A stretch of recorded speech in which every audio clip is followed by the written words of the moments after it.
Hi everyone. अगर आप hair transplant के बारे में सोच रहे हैं तो ये वीडियो आपके लिए बहुत इंपॉर्टेंट है। काफ़ी बार क्लिनिक में मुझसे लोग पूछते हैं कि हम क्या टेक्निक से हेयर ट्रांसप्लांट कर रहे हैं, FUT क्या है, FUE क्या है, डायरेक्ट इम्प्लांटेशन क्या है और DMC गोल्डन टच क्या है।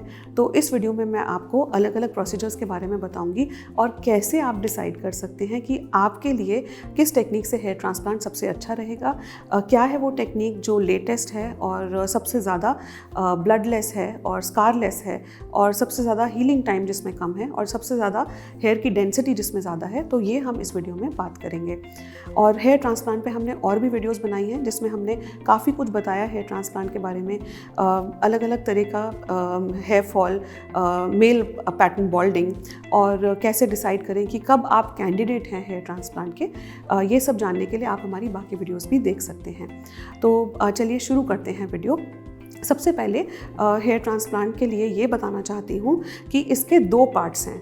तो एक पार्ट में हम हेयर एक्सट्रैक्ट कर रहे हैं हमारे स्कैल्प के पीछे के हिस्से से, और सेकंड जो पार्ट है उसमें हम वही हेयर को इम्प्लांट कर रहे हैं आगे के स्कैल्प के हिस्से में जहाँ पे हमें डेंसिटी चाहिए। तो बेसिकली पीछे से हम एक्सट्रैक्शन करेंगे और आगे हम उसको जहाँ पे हमें बालों का घनापन चाहिए वहाँ पे हम वो हेयर फॉलिकल को ट्रांसप्लांट करेंगे और इसे हम हेयर ट्रांसप्लांट कहते हैं। तो अब ये अलग अलग टेक्निक से होता है और एक टेक्निक दूसरी टेक्निक से कैसे अलग है वो मैं इस वीडियो में आपको बताने वाली हूँ। तो सबसे पहले एक्सट्रैक्शन का मतलब है कि पीछे के हिस्से से हमें बाल एक्सट्रैक्ट करना है। तो वो अलग अलग तरीके से होता है। एक उसमें मेथड है FUT और दूसरा मेथड है FUE। तो FUT टेक्निक ये है जिसमें हम पीछे के हिस्से से एक स्किन की स्ट्रिप लेते हैं और उस स्ट्रिप से हम बाल एक्सट्रैक्ट करते हैं और जहाँ से हम स्ट्रिप लेते हैं वहाँ पे हम सूचर कर देते हैं और जो हमने स्ट्रिप ली है उससे हम बाल एक्सट्रैक्ट करते हैं और फिर आगे ट्रांसप्लांट करते हैं। ये है FUT मेथड। और FUE मेथड ये है जिसमें हम कोई स्किन की स्ट्रिप नहीं लेते, कोई सूचर नहीं करते, डायरेक्टली हम हेयर फॉलिकल को पीछे से एक्सट्रैक्ट करते हैं और आगे ट्रांसप्लांट करते हैं। तो जब हम एक एक बाल को अलग अलग से एक्सट्रैक्ट कर रहे हैं और आगे ट्रांसप्लांट कर रहे हैं, that is called FUE method. ठीक है। तो अब FUT और FUE में FUE रिलेटिवली कम स्कारिंग है, कम ब्लीडिंग है, कम इन्वेजिव है, कम डाउन टाइम है और इसलिए FUE मेथड तो और थोड़ा रिलेटिवली न्यूअर मेथड है। तो FUE एक अच्छा तरीका हो सकता है एक्सट्रैक्शन का। लेकिन अब यहाँ पे काफ़ी बार लोग पूछते हैं कि आप FUT करेंगे या FUE करेंगे या डायरेक्ट इम्प्लांटेशन करेंगे। जब ये लोग पूछते हैं क्लिनिक में तो यहाँ मैं बताना चाहती हूँ कि देखिए FUT और FUE है एक्सट्रैक्शन का मेथड और इम्प्लांटेशन जो है वो डायरेक्ट इम्प्लांटेशन, नीडल से इम्प्लांटेशन, ये है इम्प्लांटेशन का मेथड। तो आप इन दोनों चीज़ों को कंपेयर नहीं कर सकते।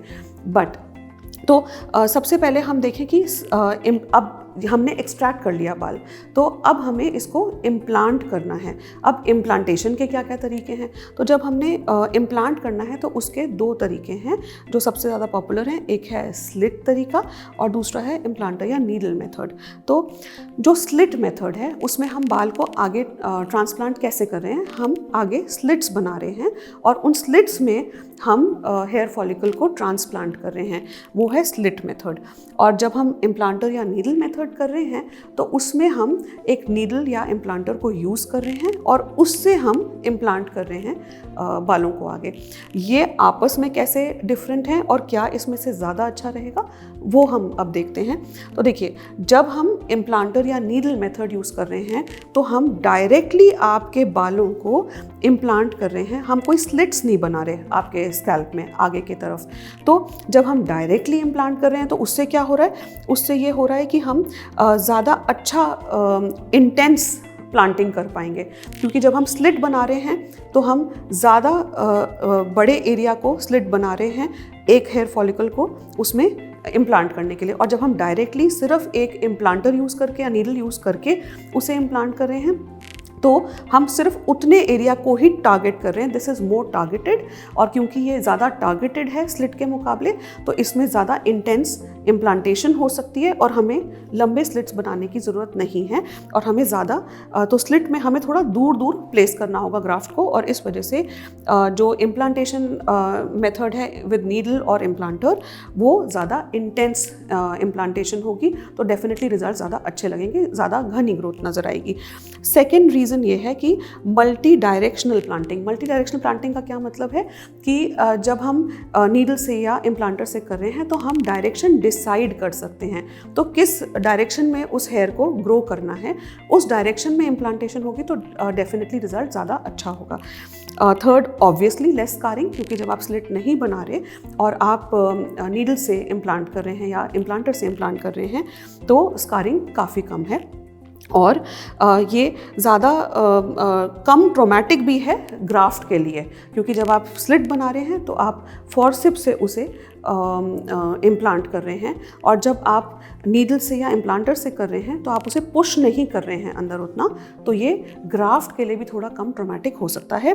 और सबसे इम्पॉर्टेंट बात कि काफ़ी बार लोग बोलते हैं कि पूरा शेव करना पड़ेगा क्या, तो वो मैं बताना चाहती हूँ कि इम्प्लांटर टेक्निक में या नीडल टेक्निक में हम बिना शेव करे भी स्कैल्प को बालों को ट्रांसप्लांट कर सकते हैं। तो जहाँ पे बाल हैं लेकिन बीच बीच में हमें डेंसिटी बढ़ानी है, वहाँ पे हमें बिना शेव करे हम बालों को ट्रांसप्लांट कर सकते हैं। खास तौर पे ऐसे लोग जिनकी सिर्फ हेयर लाइन हमें कंस्ट्रक्ट करनी है, पीछे डेंसिटी अच्छी है, अभी हमें सिर्फ हेयर लाइन कंस्ट्रक्ट करनी है, तो वहाँ पे हमें शेव करने की ज़रूरत नहीं है, हम डायरेक्टली इम्प्लांटर टेक्निक से, नीडल टेक्निक से वहाँ पे बाल इम्प्लांट कर सकते हैं, तो पूरा स्कैल्प शेव करने की ज़रूरत नहीं है। तो ये फ़ायदे हैं इम्प्लांटर या नीडल टेक्निक के versus slit technique.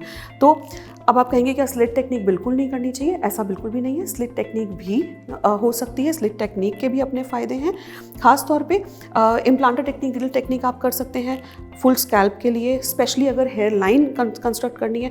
Full scalp तो ऑब्वियसली आप कर ही सकते हैं नीडल या इम्प्लांटर से, लेकिन स्पेशली अगर हेयर लाइन कंस्ट्रक्ट करनी है या बियर्ड या साइड लॉक्स, जो ऐसे छोटे एरियाज़ या एरियाज़ जहाँ पे आपको हेयर की डायरेक्शन ज़्यादा मैटर करती है, उन जगहों पे आप ये टेक्निक यूज़ कर सकते हैं। लेकिन स्लिट टेक्निक आप कर सकते हैं वर्टेक्स या क्राउन में। तो वर्टेक्स या क्राउन में जहाँ पे हमें डायरेक्शन उतना मायने नहीं रखता और जहाँ पे हमें घनापन चाहिए लेकिन असली घनापन हमें हेयर लाइन पे चाहिए, तो वहाँ पे हम स्लिट टेक्निक अंदर के पार्ट में यूज़ कर सकते हैं। तो ये तो हुआ इम्प्लांटेशन की टेक्निक्स में फ़र्क वर्सेस एक्सट्रैक्शन की टेक्निक्स में फ़र्क। तो अब यहाँ पे ये समझना ज़रूरी है कि अगर आपके डॉक्टर आपसे ये कह रहे हैं कि वो FUT मेथड से आपका हेयर ट्रांसप्लांट करेंगे, तो इसका मतलब है कि वो FUT मेथड से एक्सट्रैक्शन करेंगे और स्लिट मेथड से इम्प्लांटेशन करेंगे।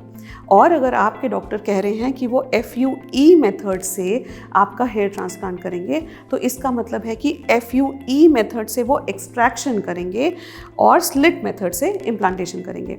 और DMC गोल्डन टच क्या है वो मैं अब आपको बताती हूँ। DMC गोल्डन टच है FUE मेथड से एक्सट्रैक्शन और नीडल या इम्प्लांटर टेक्निक से इम्प्लांटेशन, ये है DMC गोल्डन टच। और जैसे कि आपने देखा ये लेटेस्ट टेक्निक है, ब्लडलेस स्कारलेस टेक्निक है, मिनिमल डाउन टाइम है और सबसे ज़्यादा अच्छी इसमें आपको डेंसिटी मिलेगी। आई होप आपको ये वीडियो इन्फॉर्मेटिव लगी। स्किन और हेयर के ऐसे और इन्फॉर्मेटिव कंटेंट के लिए आप हमें इंस्टाग्राम और यूट्यूब पे फॉलो कर सकते हैं। हमारा यूट्यूब और इंस्टाग्राम हैंडल है DMC ट्राइकोलॉजी और Dadu medical centre. Thanks for watching.